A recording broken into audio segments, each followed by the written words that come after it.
किए हो मोरे रामा सुकवा उगत में पियावा भागल हो राम।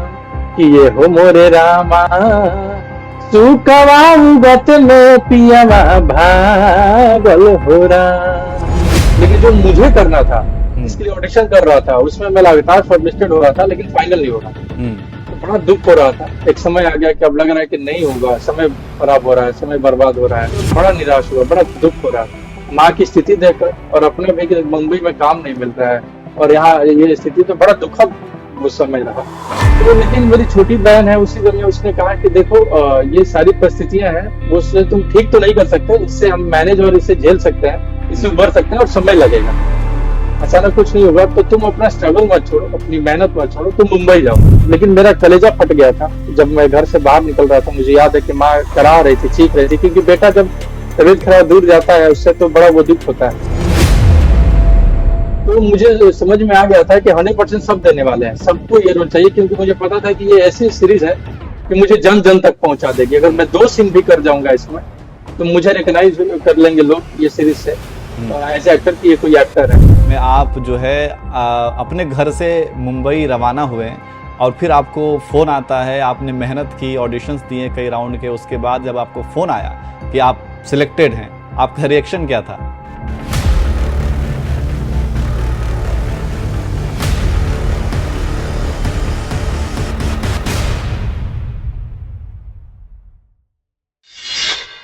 नमस्कार, मैं नियाज खान और आप देख रहे हैं एनएमएफ न्यूज। और पंचायत 3 आप सब ने देखी होगी और उसमें एक परिवार है, जगमोहन का परिवार, जो कि काफी फेमस रहा है और उस पूरे वेब सीरीज में जगमोहन के परिवार की खूब चर्चा हुई है। और उसी जगमोहन के परिवार से हम आपको मिलवाने वाले हैं, जगमोहन से। जी हाँ, जगमोहन जी हमारे साथ मौजूद हैं और इनका नाम विशाल है वैसे तो, लेकिन उन्होंने जगमोहन का किरदार किया है और इनके किरदार को लोगों ने काफी ज्यादा पसंद किया है और काफी ज्यादा लोकप्रिय इनका किरदार रहा है। तो आज हमारे साथ जुड़े हुए हैं। सबसे पहले तो विशाल भाई, आपका बहुत बहुत शुक्रिया कि आपने हमारे लिए इतना ज्यादा वक्त निकाला।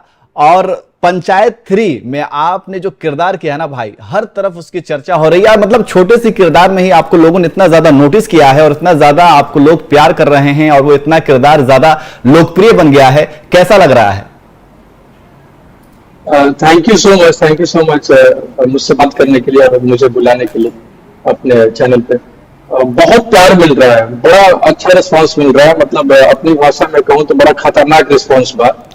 हाँ, और मैंने सोचा भी नहीं था कि जब मैं ये किरदार करूंगा तो इतना ज्यादा रिस्पांस आएगा। हाँ, ऐसा जरूर था कि लग रहा था कि इतनी बड़ी सीरीज है, इसका हिस्सा रहूंगा तो लोग मुझे रिकॉग्नाइज कर लेंगे कम से कम ये एक्टर है और अच्छा कर।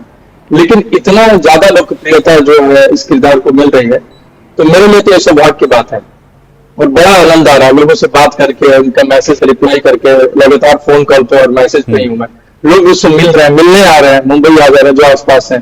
तो इतना प्यार, इसी प्यार के लिए मेहनत कर रहा हूँ और तो बड़ा अच्छा लग रहा है और लगातार करते रहूंगा कि ताकि लोगों को खुशी मिले मुझसे। तो विशाल भाई, ये किरदार आपको मिला कैसे?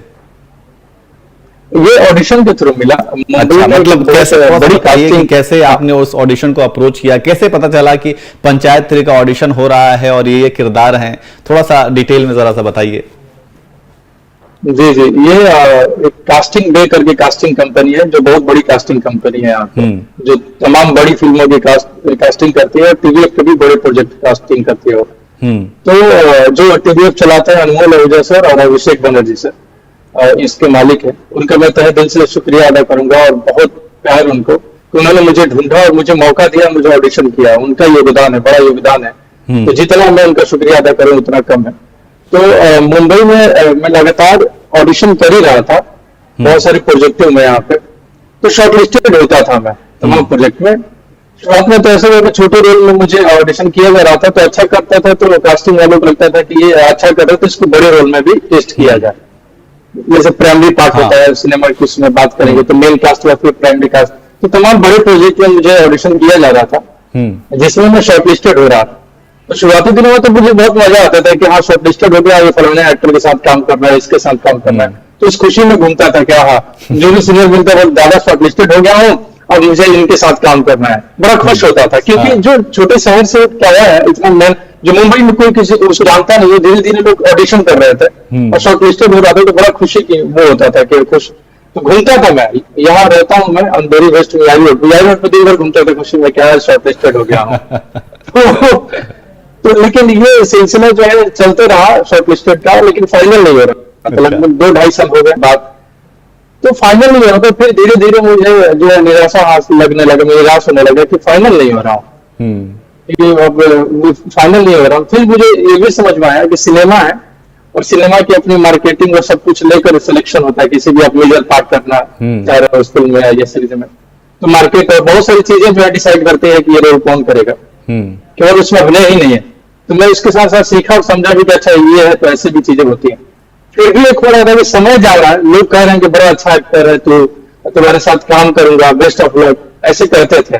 यही सुनता था कि नेक्स्ट टाइम काम करेंगे। तो वो हो गई थी शब्द से कि भाई क्या अब लग रहा है कि बेस्ट ऑफ लक आने वाला है, जैसे शॉर्टलिस्टेड होता है लग जाता है कि बेस्ट ऑफ लक ना लिख दे, क्योंकि ऐसा हो रहा था कि लिख दे कि बेस्ट ऑफ लक, तो धड़क जाता था दिल के भाई गया, ये भी प्रोजेक्ट गया। क्योंकि अब फिर बड़े प्रोजेक्ट में तो 2-2.5 महीने का प्रोसेस होता है, किसी में ऑडिशन किया, प्रोसेस फिर शॉर्टलिस्टेड तक पहुंचा, टॉप 3, टॉप 4, टॉप 5 जो होता है।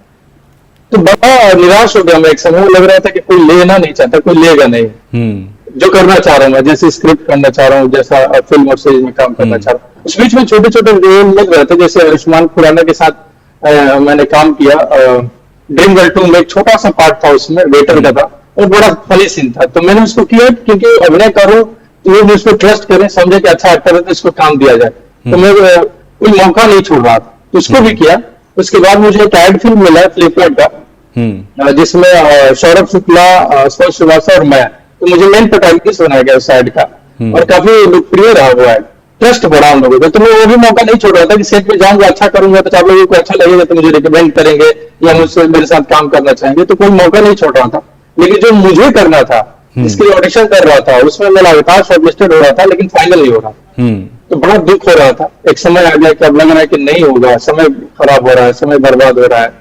जिस एज का हूं मैं, इस एज में भी रोल करूंगा कि नहीं, फिर एज बढ़ जाएगा तो रोल एज का रोल करना पड़ेगा। ऐसी तमाम चीजें, बहुत सारी चीजें, लंबा जाएगा तो फिर कैसे मैनेज करना है मुंबई में, कहाँ से खाने पीने रहे, सब कुछ लंबा होता है तो बहुत ही आंखों के सामने घूमने लगता है। हाँ, सही बात कि ये अब कैसे हो गया बस। हाँ, तो हालांकि मेरे बड़े भाई साहब और छोटी बहन की लगातार हिम्मत दे रहे थे, और जो भी है उनकी तरफ से मदद बनता है लगातार मदद कर रहे थे। तो उसी तरह अचानक मेरी माँ की तबीयत खराब हो गई, तो मुझे घर जाना पड़ा, लगभग 1 साल पहले की बात है। अच्छा। तो हाँ जी, तो तबीयत खराब, तो मैं अचानक घर गया, माँ को पैरालिसिस मार दिया और वो सीधे बेड पे। और हमारी लेट पैदाइश था, हमारे माँ बाबू जी जो है बुजुर्ग, और दोनों भाई हम लोग बाहर। तो कोई एक बेटा का रहना घर पे बड़ा जरूरी है। उसको पैरालिसिस आए तो शौच के लिए ले जाना, सारी चीजें करना, दवा डॉक्टर के पास, वो सारी चीजें, तो एक लड़का चाहिए, बेटा होना बड़ा जरूरी था घर पे। तो मैं गया वहां पर, बड़ा निराश हुआ, बड़ा दुख हो रहा था माँ की स्थिति देखकर, और अपने भी कि मुंबई में काम नहीं मिल रहा है और यहाँ ये स्थिति, तो बड़ा दुखद वो समय रहा और बड़ा दुख हो रहा था। तो लेकिन मेरी छोटी बहन है, उसी तरह उसने कहा कि देखो ये सारी परिस्थितियां हैं, उससे तुम ठीक तो नहीं कर सकते, इससे हम मैनेज और इससे झेल सकते हैं, इससे बढ़ सकते हैं और समय लगेगा।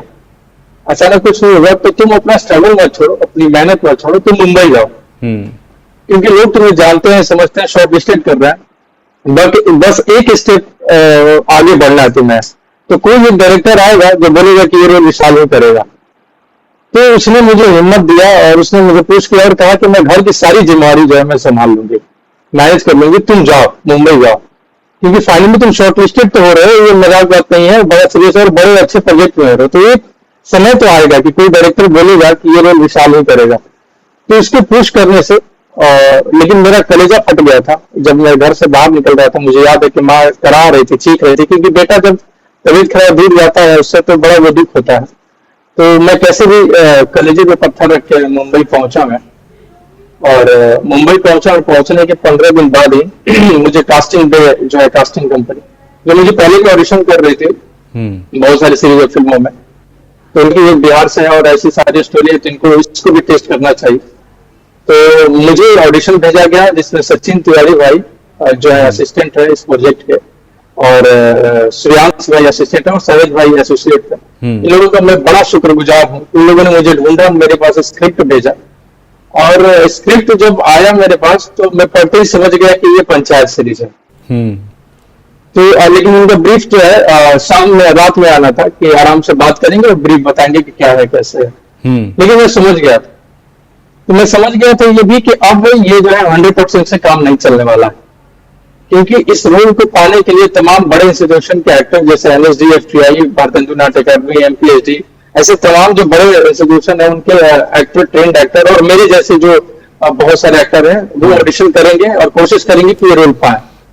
तो मुझे समझ में आ गया था कि 100% सब देने वाले हैं, सबको ये रोल चाहिए, क्योंकि मुझे पता था कि ये ऐसी सीरीज है कि मुझे जन जन तक पहुंचा देगी। अगर मैं 2 सीन भी कर जाऊंगा इसमें तो मुझे रिकॉग्नाइज कर लेंगे लोग ये सीरीज से और एज एक्टर की ये कोई एक्टर है। तो मैं ये मौका बिल्कुल नहीं छोड़ना चाहता था, तो कोशिश कर रहा था कि 150 से 200% दिया जाए, 100 से नहीं चलने वाला है काम। तो मैं मौका बिल्कुल नहीं छोड़ रहा था। फिर एक राउंड ऑडिशन हुआ, उनको अच्छा लगा, फिर उन लोगों ने ऑफिस बुलाया कास्टिंग के और काफी मदद की मेरी। मतलब को एक्टर की भूमिका होती है जो का लाइन्स लेते हैं आप ऑडिशन में, उसमें इतना वो लोग भी तैयार थे और इतने अच्छे तरीके से लाइन दे पा रहे थे कि मुझे अभिनय करने में बड़ी आसानी और मजा आ रहा था सीन करने में। तो उनका काफी बड़ा सपोर्ट रहा कास्टिंग डे का, सहज भाई का, सूर्यांश भाई का और सचिन तिवारी भाई का। क्योंकि जो को एक्टर की भूमिका जब ऑडिशन करते तो बड़ा अहम होता, लाइन ठीक से नहीं आएंगे तो आप रिएक्ट नहीं कर पाओगे। बड़े अच्छे ढंग से, बड़ा सपोर्ट ढंग से सेकंड राउंड हुआ। फिर सेकंड राउंड अच्छा लगा तो थर्ड राउंड के लिए मुझे बुलाया गया। फिर थर्ड राउंड मैंने ऑडिशन किया, उसके लगभग 2-3 दिन बाद ही मुझे दीपक सर फोन आया कास्टिंग जैसे कि आपको लॉक कर दिया गया है। तो इसके लिए मैं बड़े तरह दिल से शुक्रिया अदा करूंगा कास्टिंग बे का, अनमोल आहूजा सर का, अभिषेक बंदेरी सर। विशाल भाई, आपका रिएक्शन क्या था? मतलब जो आपने परिस्थितियां बताई और जिस परिस्थिति में आप जो है अपने घर से मुंबई रवाना हुए और फिर आपको फोन आता है, आपने मेहनत की, ऑडिशंस दिए कई राउंड के, उसके बाद जब आपको फोन आया कि आप सिलेक्टेड हैं, आपका रिएक्शन क्या था? लेकिन मैं किसी दोस्त के घर पे था अपने सोसाइटी में ही, और चाय कॉफी पे जैसे बातचीत होता है, तो मेरे अंदर थोड़ा थर्ड राउंड का ऑडिशन देने के बाद हल्का लग रहा था, प्रभु की कृपा हो या आभास हो, कि लग रहा है कि हो जाएगा, ऐसा लग रहा था। क्योंकि अब जब मेहनत ईमानदारी के चरम सीमा पे पहुंचते हो तो लगता है कि जीत हो जाएगी, ऐसे फील होता है। तो मुझे वो हल्का हो रहा था। तो अचानक ऐसा हो रहा था कि फोन आ जाएगा, लग रहा फोन आ गया, ऐसा फील हो रहा फोन आ गया क्या। तो मैं फोन की तरफ ही देख रहा था और मेरे, हाँ जी बिल्कुल, तो मेरे अंदर ऐसे फोन आया था और फोन आ ही गया। और मैं फोन उठाया और सीधे किचन में गया, मतलब जिस फ्लैट में था, और वैसे बात करते बोला कि हेलो विशाल भाई, ऐसा ऐसा है और आपको लॉक कर दिया गया। तो कान तरस गया। मैंने उनसे यही बोला कि भाई मेरे कान तरस गए थे कि कोई लॉक बता दो। और मतलब लगभग रोने वाली हाल हो गई थी। लेकिन मैं सीढ़ी से जल्दी नीचे उतरा, सोसाइटी में था और सड़क पे आ गया। बीच सड़क पे दोपहर 2-2:30 बज रहे थे और मैं लाला को फोन किया, मेरी छोटी बहन है लाला यादव, जिसने पुश किया था। तो मैंने उसको फोन कहा और कहा कि लाला लॉक हो गया तुम्हारे, जब तुम बोल रहे थे कि कोई डायरेक्टर मुझे सेलेक्ट करेगा, वो ऐसा दिन है, वो आ गया। तुम्हारे जो जवानपुर में सरस्वती निवास कर रही थी, वो बात सत्य हो गया। और दीपक कुमार मिश्रा सर निकले जो लॉक किया मुझे, वो डायरेक्टर पहले निकले मुझे। तो मैं उससे बात बताया और वो काफी खुश हुई, क्योंकि वो हिम्मत उसी ने दिया था। तो पहले उसको ही बताना था मुझे, तो पहला कॉल उसी को किया मैं सीढ़ी से उतरते हैं कि मैं लॉक हो गया। तो बड़ा खुश हुआ और माँ सरस्वती ही निवास कर रही थी उनके जवान पे कि ये सारी चीजें सत्य हो रही। और फिर मैं बड़े भाई साहब को कहा और रोड पे ऐसे टहल के बात कर रहा था। मतलब आप समझ सकते हो कि जब इतने संघर्ष के बाद कोई रोल देता है, आपको काम करने का मौका देता है, तो कितनी बेचैनी, कितनी खुशी, कितना राहत होता है। तो मैं ऐसे टहल रहा था और लगन पे बात कर रहा था पागलों की तरह कि हाँ हो गया, ऐसे करना है, वैसे करना है, और प्रोडक्शन से कॉल आएगा मेरे पास। तो जी ऐसा रिस्पॉन्स किया था। तो ये बताइए कि देखिए विशाल भाई, कैरेक्टर्स तो बहुतों को मिल जाते हैं किसी भी वेब सीरीज में, फिल्म में, लेकिन पहचान मिलनी थोड़ी मुश्किल होती है ना। और हर अभिनेता की ये मतलब ख्वाहिश होती है कि मुझे छोटे से रोल में भी नोटिस किया जाए, और वही आपके साथ हुआ। आपने पंचायत 3 में आपको पंचायत 3 के लिए लॉक किया गया, और उसके बाद जो आपने किरदार निभाया और उसी रोल में आपको बड़ा ही नोटिस कर लिया गया।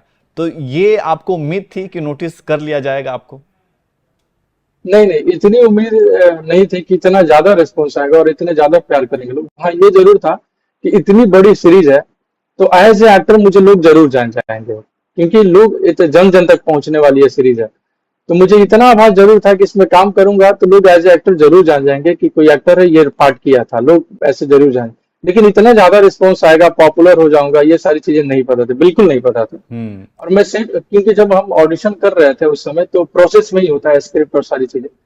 तो उस समय ये 5 एपिसोड या कुछ ऐसे ही उस समय चल रहा था, क्योंकि साथ में सब चीज लिखा जाता है, बन रहा। तो मेरे पास ऑडिशन आया था, तो पंचायत में ये रोल उस समय बड़ा था कि अभी इतने एपिसोड का ये जो है हीरो ही आप कह सकते हैं कि एक नई स्टोरी आ रही है इसकी, और बाकी तो सारे धुरंधर और नॉन एक्टर है, नए एक्टर जो है उसके लिए ये बड़ा मौका है इतनी बड़ी सीरीज में। तो मैं बिल्कुल मौका नहीं छोड़ना चाह रहा था। जब मैं सेट पे पहुंचा तो मुझे पता चला, वहां एक असिस्टेंट ने मुझे बताया कि आपको पता है 200 से 250 लोगों के बीच में आपको सिलेक्ट किया गया है। तो प्रभु की कृपा है, हनुमान जी की कृपा रहे कि TVF, Deepak Kumar sir, Chandan Kumar sir और अरुणाभ सर ने मुझे मौका दिया, तो बड़ा शुक्रगुजार हूं इन लोगों का। आप विशाल भाई, आप बिहार के आरा के रहने वाले हैं, क्या आप शुरू से क्लियर थे कि आपको अभिनेता बनना है? मतलब कैसे बिहार के आरा से फिर आप मुंबई पहुंचे? देखिए, मैं जब छोटा था, बाल अवस्था में ही तय कर चुका था कि मुझे अभिनेता ही बनना है, क्योंकि मुझे बड़ा मजा मिली थी आपको अभिनेता बनने की?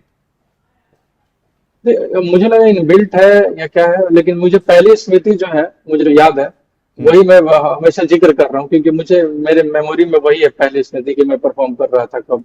तो वो एक गांव में नाच आया हुआ था किसी के शादी में, तो मेरे घर के कोई थे जो मुझे कंधे पे बैठा के समियाना में ले गए थे नाच दिखाने। अच्छा, उधर समियाना में नाच तो खूब आता है। हाँ हाँ हाँ हाँ। तो वो नाच दिखाने ले गए, 10-15 मिनट हो गए और मुझे दिखा के और फिर घर लेकर आ गए। मैं अगले दिन क्या है कि उसको रिक्रिएट कर रहा था, परफॉर्म कर रहा था, जैसे जैसे नाच देखा था जिसको जो कर रहे थे लोग। गमछी जो होता है उसको ऐसे लपेट के पहन के और मैं परफॉर्म कर रहा था। तो मेरी बड़ी माँ जो है वो देखकर काफी हंस रही थी कि क्या कर रहा है, और मैं 2.5-3 साल का होऊंगा उस समय। अच्छा। मुझे जहां तक याद है, जो पहली स्मृति है, जैसे पहला नहीं होता हल्का हल्का याद जो कब कर रहा था, तो मुझे उस समय लग रहा था कि कोई देख रहा है मुझे, कोई एक ऑडियंस मिल गया, तो मैं उसके सामने परफॉर्म कर ही रहा था और कंट्री और बढ़ा दिया और कर रहा था उस। हाँ जी। तो उसके बाद स्कूलिंग चल रही थी, सारी चीजें। तो उसके बाद बारात में मुझे नाचने के लिए बुलाया जाता था। मैं बड़ा मतलब अभिनय, डांस ये सब करने में बड़ा मुझे मजा आता था। पैर रुकते ही नहीं थे, जैसे मौका मिलता था, किसी की बारात आया कहीं जाके नाचा है, तो घर वाले बोलते थे इससे बताओ वहां जाके नाचा है उस टोले पे या उस गांव में या उस जगह। तो मुझे पता नहीं, मुझे खुशी मिलता था कि बड़ा, तो लोग वैसा भी हो जाता था कि यार उसको, विशाल को बुलाओ, यहाँ परफॉर्म करेगा तो थोड़ा हमारा भी मान बढ़ेगा कि हमारी तरफ से भी कोई है। तो फिर आपको कब लगा विशाल भाई, कब आपको आरा से जो है मतलब एक्टिंग के क्षेत्र में काम करने के लिए, एक्टिंग सीखने के लिए, तो फिर मुझे अब मूव करना चाहिए आरा से? क्योंकि देखिए, नहीं आरा को जितना मैं जानता हूँ, आरा मतलब एक छोटा शहर है, और वहां से अगर कोई लड़का ये सोचता है कि मैं फिल्मी दुनिया में अभिनय करूं, मैं थिएटर करूं, तो ये अपने आप में बड़ा चुनौतीपूर्ण होता है, क्योंकि वहां का परिवेश, वहां की फैमिली जो है वो हमारे मतलब उस साइड में ये नहीं कहा जाता है कि आप जो है ना जाकर के एक्टर बनेंगे या फिर थिएटर करेंगे। मुझे ख्याल से थिएटर को बहुत सारे लोग जानते भी नहीं होंगे कि थिएटर होता क्या है। तो ऐसे में आप वहां से निकले और आपने थिएटर ज्वाइन किया, ये सब कुछ कैसे हुआ? देखिए, उसी समय हुआ क्या कि स्कूल में वार्षिक उत्सव हो रहा था, जो सभी स्कूल में होता है, तो मैं उसमें भी पार्टिसिपेट कर रहा था, क्योंकि मुझे अभिनय करने में बड़ा मजा आ रहा था, कोई भी एक्टिविटी हो। तो एक साल 5वीं क्लास में जब पहुंचा, 5वीं कक्षा में जब मैं पहुंचा, तो थोड़े बड़े लेवल पे वार्षिक उत्सव हो रहा था उस स्कूल में। तो उसमें छोटे छोटे नाटक डिजाइन थे, 15 मिनट 20 मिनट के। तो मैं ऑडिशन हो रहे थे बच्चों के, तो मैं 5 नाटकों के ऑडिशन किया, 5 क्रैक कर गया, तो 5 में मुझे मुख्य भूमिका दे दी गई। तो अब हुआ कि ये कॉस्ट्यूम कैसे चेंज करेगा, सारी चीजें कैसे होंगी, तो बीच में बहुत सारे बच्चों को तैयार कराया गया, गाना गाने के लिए, डांस के लिए, पोएट के लिए, ये कॉस्ट्यूम चेंज कर सके और मेकअप अपना करके दूसरे किरदार में आए। तो उस समय में पॉपुलर हो गया छोटे तब के जो स्कूल लेवल पे और सारी चीजों में। तो वहां पे आरा में एमेच्योर थिएटर ग्रुप बहुत है, छोटे छोटे जो छुटपुट चीजें चलती हैं। तो उसी दरमियान 1-2 साल चलते रहा, उन लोग का भी संगीत चलते रहा। तो 7वीं क्लास में मुझे मेरे पहले गुरु जो है अभिनय के, श्री चंद्रभूषण पांडे, जो आरा के वरिष्ठ रंगकर भी हैं, तो उन्होंने मुझे वर्कशॉप देना शुरू किया। पहली बार 7वीं क्लास में प्रोफेशनली सिखाना और ट्रेंड करना शुरू किया, बेसिक चीजें जो है बताना शुरू किया कि अगर तुम्हें, उनको पता चला कि यह अच्छा कर रहा है, चीजें हैं, तो उनको लगा होगा कि इसको ट्रेंड करना चाहिए, बताना चाहिए, गाइडेंस सही देनी चाहिए। तो यह बड़ा योगदान है चंद्रभूषण पांडे सर का, जो मैं पहले गुरु हैं। तो वो उन्होंने मुझे बहुत सारी चीजें, जैसे नाट्य शास्त्र से अवगत कराया पहली बार 7th क्लास में कि एक नाट्य शास्त्र है और ऐसी ऐसी चीजें उससे होती है, भरत मुनि का लिखा हुआ है। सानिस लवास्की से कराया और तमाम हिंदी के बड़े राइटरों से कराया, प्ले राइटरों से कराया और हिंदी के बहुत सारे वो प्ले से कराया जो मैं जानता ही नहीं था। अब 7th क्लास का बच्चा क्या पढ़ता है जो स्कूल में होता है, लेकिन उसमें बहुत सारे नाटक जो है उन्होंने इंट्रोड्यूस कराया, पढ़ाया और तैयारी कराना, वर्कशॉप कराना शुरू कराया। जिसमें एक बड़ा प्रचलित नाटक है धर्मवीर भारती का लिखा हुआ अंधा युग। हाँ। तो वो हाँ जी, तो वो उसने वो मुझे तैयारी कराते थे और मेरी हिंदी भी उस समय ठीक कराना शुरू किया उन्होंने, क्योंकि बिहार वहार चीजें जो है आपको पता ही है। हाँ। तो एक इंसिडेंट फनी बताता हूँ मैं आपको। उस समय एक लाइन था कोई दूसरे प्ले का, तो रीडिंग करा रहे थे वो, तो लिखा हुआ था कि हनुमान जी की बड़ी कृपा है, ऐसा एक लाइन था। तो मैं पढ़ रहा हूँ कि हनुमान जी की बड़ा कृपा है, बड़ा कृपा है। तो ऐसे बड़ा कृपा है और बोल रहा हूँ मैं हनुमान जी की। हाँ। तो डांट रहे मुझे, बड़ा डांट रहे और बहुत सारे बच्चे थे मुझसे, सब बड़े थे। हाँ। तो मुझे शर्मिंदगी महसूस हो रहा था और मुझे लग रहा था मैं सही तो बोल रहा हूँ, क्योंकि मुझे पता नहीं था कि हनुमान होता है, क्योंकि जवान तो हनुमान है। हाँ। और वो बचपन डांट से रहे बोलते मुझे। आए हुए हैं तो आपको लगेगा कि मैं सही बोल रहा हूँ। हम्म। और बच्चा ही था तो और ज्यादा अंदर से वो भी आता था कि सब झूठ मूठ के डांट रहे मुझे पकड़ के, ऐसा हो रहा था। और मुझे बिल्कुल अंदाजा नहीं होता कि मैं गलत बोल रहा हूँ। और सब बोल रहे नहीं हनुमान, तो मैं वही बोल रहा हूँ हनुमान ही तो बोल रहा हूँ, कि कहाँ अलग थोड़ी बोल रहा हूँ। तो बड़ा बाद में मुझे बड़ा शर्मिंदगी महसूस हुआ कि अरे बाप रे बाप ये क्या। तो वो सारी चीजें ठीक करा रहे थे। तो उसी समय अंधा युग एक प्ले है धर्मवीर भारती का लिखा हुआ, उसमें एक अश्वत्थामा किरदार जो काफी प्रचलित है, जो हिंदी के तमाम जो थिएटर वाले लोग हैं उनको पता होगा। तो वो उसके संवाद जो है लिख के चार्ट बोर्ड पे दीवार पे चिपका दिया। और वैसे बहुत सारे नाटकों के याद है, मोहन राकेश के जो काली सूट वाले का जो संवाद है, गंधारी का जो संवाद है, हाँ। एक महात्मा गांधी का है, और एक वो प्ले है, एक मराठी प्ले है बड़ा रामचंद्र, मैं नाम भूल रहा हूँ अभी। वैसे बहुत सारे प्ले की जो है संवाद, जो बड़े प्ले हैं उसके संवाद में चिपका दिया उन्होंने दीवार पे और मुझसे तैयारी कराना शुरू कराया।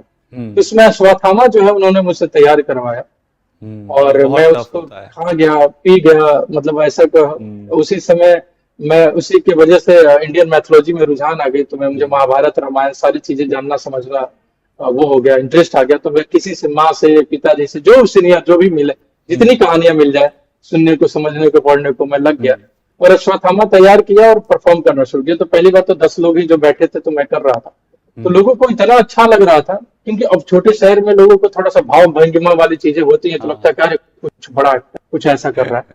अभी मुझे आभास हो रहा है, उस वक्त तो जी जान लगा के करता था मैं।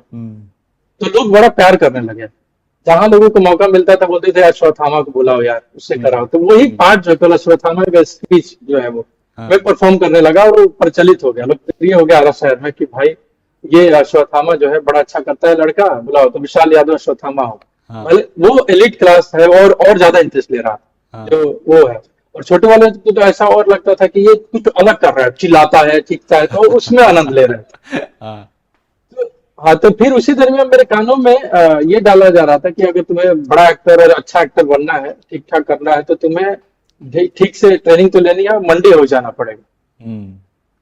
तो मेरे कानों में मनोज बाजपेयी सर का नाम जो है उसी समय डाला जा रहा था कि एक बिहार के ही बहुत बड़े एक्टर हैं जो मंडी हाउस गए थे और वहां नाम कमाया था उन्होंने, और फिर वो मुंबई गए थे। तो मेरे कानों में मनोज बाजपेयी सर का नाम डाला जाता है। उनके साथ के मेनन, विजय राज सर, ऐसे तमाम बड़े एक्टरों का भी जो नाम है, नसीर साहब, ओमपुरी सर, पंकज कपूर, और इनके तमाम बड़े फिल्में जो है मुझसे रिकमेंड करना शुरू किया उन लोगों ने कि ये फिल्में देखो, ऐसे फिल्में। तो मुझे याद है कि प्रकाश झा की एक फिल्म है जो बहुत बड़े लेजेंडरी डायरेक्टर है बिहार के, उनकी एक फिल्म थी दामुल।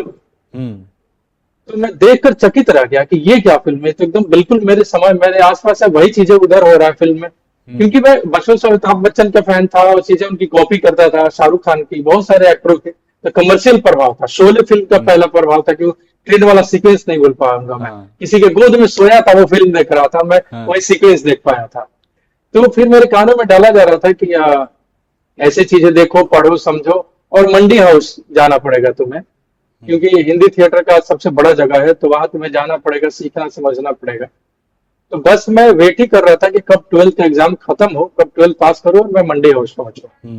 लेकिन जो उस दरमियान मेरी तैयारी चली रही थी, बहुत सारे प्रोजेक्ट, बहुत सारे फिल्म देख रहा था, और बहुत सारे जो हमारे साहित्य के किताब है, बहुत सारे राइटरों को पढ़ रहा था जो सीनियर रिकमेंड कर रहे थे। और उसी दरमियान मैं अपना फोक थिएटर भी समझ रहा था, भिखारी ठाकुर को समझ रहा था, उनको पढ़ रहा था, अपने लोक संगीत सीख रहा था, समझ रहा था, नृत्य सीख रहा था, और बहुत सारे लोग जो राइटर थे, पोएट लिखते हैं, उनके साथ भी जुड़ा रहा, सीखते रहा, समझते रहा।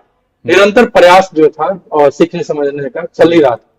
तो मैं वेट कर रहा था कि कब 12th का एग्जाम दो और मंडी हाउस पहुंचूं।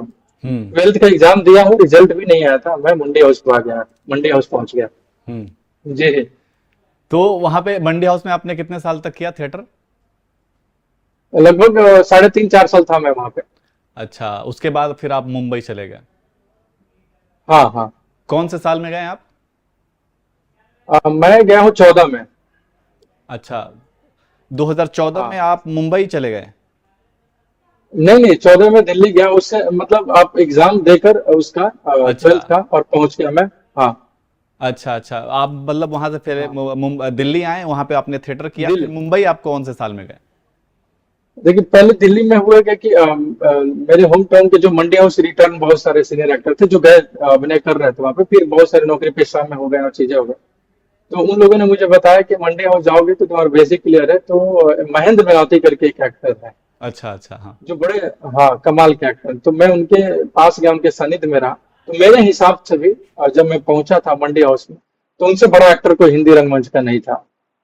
तो मैं उनके साथ जुड़ा और उन्होंने मुझे बड़ा प्यार दिया, मैं उनके सानिध्य में रहा और अभिनय की बहुत सारी बारीकियां और टेक्निक्स जो है सीखा। और उन्होंने अभिनय के लिए एक मेरा नया ही आयाम और मेरा मस्तिष्क जो होता है खोला उन्होंने। इंटरनेशनल अभिनेता बनने की तैयारी वाली जो बात है उनकी तरफ से आया, और उन्होंने सारी जो वर्ल्ड अभिनय है और बहुत सारी चीजें उसके खोला। उन्होंने रशियन लिटरेचर से अवगत कराया, बाहर के बहुत सारे अभिनेताओं से कराया, और बहुत सारी फिल्मों से कराया। तो अभिनय की बहुत सारी टेक्निक टूल्स मैं उनसे सीखा, लगातार उनके सानिध्य में रहा मंडी हाउस में। तो उनका बड़ा योगदान है कि उन्होंने मुझे बाहर की फिल्में, बाहर की कैसे अभिनय की जाती है, तमाम किताबें, स्टेला हैडलर और कैहगन्स, बहुत माइजनर और Prasanna, the Indian method of acting, ये सारे जो बहुत बड़े लेजेंडरी थिएटर के डायरेक्टर हैं, उनके सारे किताबों से उन्होंने अवगत कराया, लिटरेचर से कराया, बाहर की किताबों से कराया। तो उनका बड़ा योगदान रहा। महेंद्र मेवाती सर का अब इस दुनिया में नहीं है, लेकिन फिर उनका बड़ा उन्होंने योगदान रहा। आपको और बोला कि अब मुंबई जाना चाहिए, या फिर आपके मन में आया कि अब तो ट्रेनिंग जो चाहिए थी वो ट्रेनिंग पूरी हो गई है, अब हमें मुंबई आगे के लिए निकलना चाहिए? नहीं, उस समय मुझे लगा कि अपना भी परफॉर्मेंस करना चाहिए मंडी हाउस में, क्योंकि मैं बहुत सारे लोगों के साथ कर ही रहा था, अलग अलग तरह के प्ले, बहुत सारे प्ले का हिस्सा रहा और चीजें कर रहा था। लेकिन मुझे एक, मेरे कान में नेटुआ जो नाटक है उसका प्रभाव था बचपन से ही। तो मुझे लगा था कि मैं मंडी हाउस जाऊंगा तो इसको करूंगा। तो लेकिन नेटुआ तो नहीं, नेटुआ की तरफ से ड्रामेटाइज कराया हमने, स्टोरी ड्रामेटाइज किया, चैत का लौंडा। तो हुआ क्या कि मैं बहुत सारे नए बच्चों को साथ में लिया, और एनएसडी के जितने पास आउट दोस्त थे और जितने वहाँ बड़े मुझसे सीनियर एक्टर थे, सबका सहयोग रहा, उनकी मदद ली, और हमने एक प्ले तैयार किया, डायरेक्ट किया, उसको खुद परफॉर्म किया, मेन था उसमें। और जो चैत का लौंडा प्ले था वो, और काफी 2016 में लोकप्रिय हुआ श्री राम सेंटर मंडी हाउस में। तो मैं रातों रात वहाँ चर्चा में आ गया कि कोई एक्टर आया है, और मुझे बड़ा खुशी हो रहा था कि मनोज बाजपेयी की तरह मेरा भी नाम लिया जा रहा है। मनोज बाजपेयी के बाद कोई विशाल यादव लड़का है जो काफी अच्छा कर रहा है।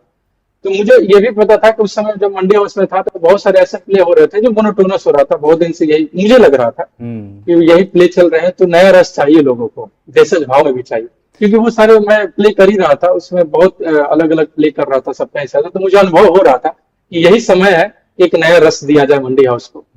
और वो मेरे बैक ऑफ माइंड में था, नेटवर्क का प्रभाव भी था। तो मैंने एक स्टोरी उठाया वहां से, इसको ड्रामेटाइज किया सहयोग से और किया, और उसको एक प्ले का रूप दिया जो काफी प्रचलित हुआ, काफी हिट हुआ श्री राम सेंटर मंडे उसमें, और रातों रात में चर्चा में आ गया। बिल्कुल। तो और उसके बाद और, हाँ बिल्कुल, बोलिए बोलिए बोलिए। तो आ गया, और उसके बाद और जितने सीनियर थे मुझे जो नहीं जानते थे, एनएसडी के अंदर हो या बाहर हो, या बहुत सारे थिएटर डायरेक्टर हो, उनका और ज्यादा सहयोग मिलने लगा। उन्हें लगने लगा कि लड़के करना चाहता है, सीखना चाहता है, समझना चाहता है। तो पास में घंटों बैठाते थे, मुझे समझाते थे, गाइडेंस करते थे, सिखाते थे। तो संगीत नाटक अकादमी का पुस्तकालय भी है आपको मंडी, तो वहां मुझे बहुत कम पैसे में जो है वो दे दी गई कि आप आके किताब पढ़ो, सीखो, जानो, समझो।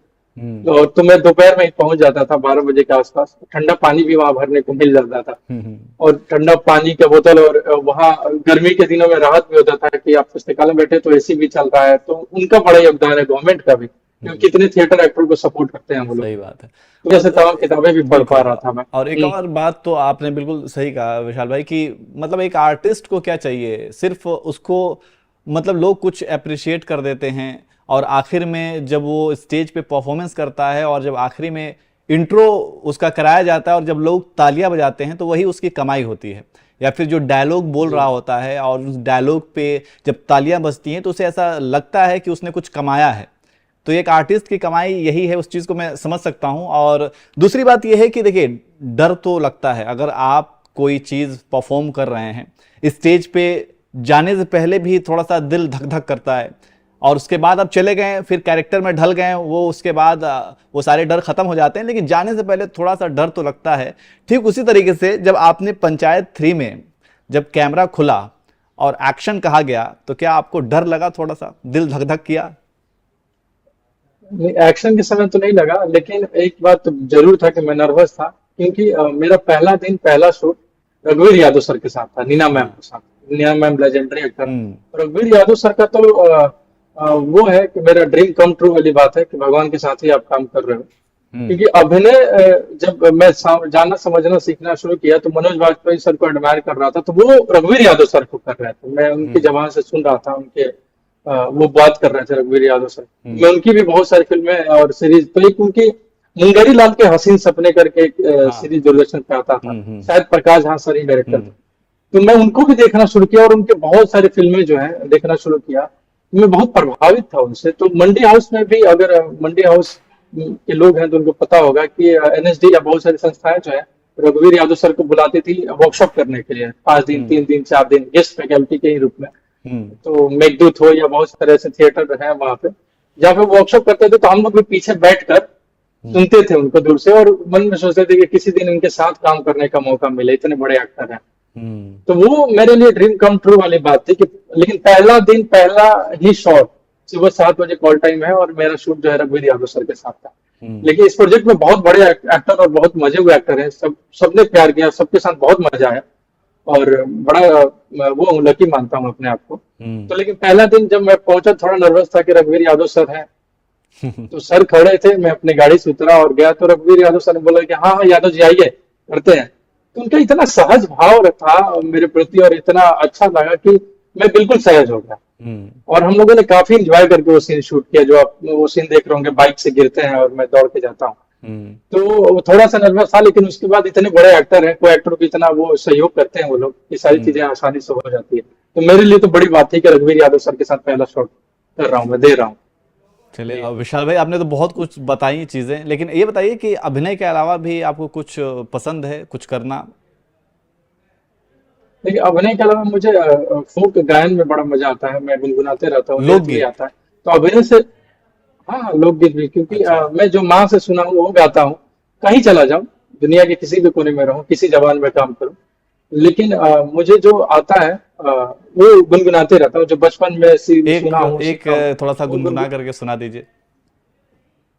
जी, लेकिन मेरी मातृभाषा भोजपुरी में है तो बिल्कुल, अरे गीत को लोग महसूस करते हैं, भाषा थोड़ी देखते हैं। आप गाइए।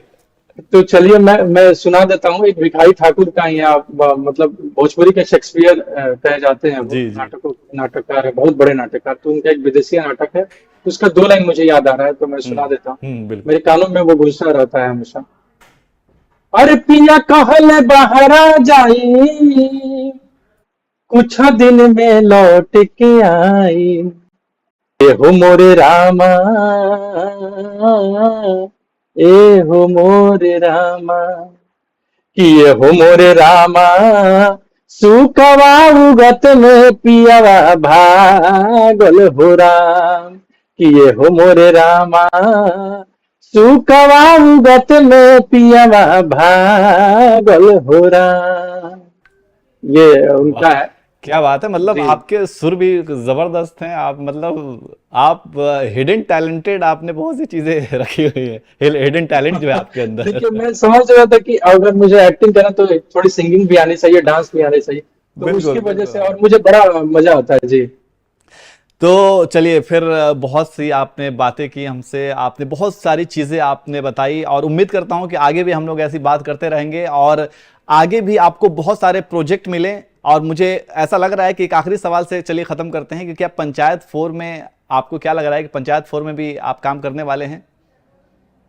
देखिए मेरे पास ऑफिशियली कोई वो नहीं है, अगर जी। ऑफिशियली होता तो मैं जरूर बता पाता। तो मेरे पास ऑफिशियली नहीं है इसका वो, मेरे पास हम्म। नहीं आया ऑफिशियल, तो मैं अभी नहीं बता सकता चलिए कोई क्योंकि बात नहीं, अभी लेकिन हम उम्मीद तो कर शुरुआती। सकते हैं हाँ और आप, मुझे ऐसा लगता है पर्सनली कि आपको पंचायत 4 में भी जरूर कास्ट किया जाएगा, क्योंकि जो आपने छोटे से सीन में जो आपने अपने अभिनय दिखाया है और अपने अभिनय से लोगों का दिल जीता है, इससे ही उम्मीद बनती है लोगों को और लोगों को जो है विश्वास होता है कि आप आगे भी इसी तरीके से काम करते रहेंगे और बहुत बेहतर काम करेंगे और आगे बहुत सारे बड़े बड़े प्रोजेक्ट आपको मिलेंगे। यही हमारी दुआ है, शुभकामनाएं हैं। और आप हमारे साथ जुड़े, हमसे बातचीत की, इसके लिए आपका बहुत बहुत शुक्रिया, धन्यवाद। फिलहाल इतना ही, नमस्कार।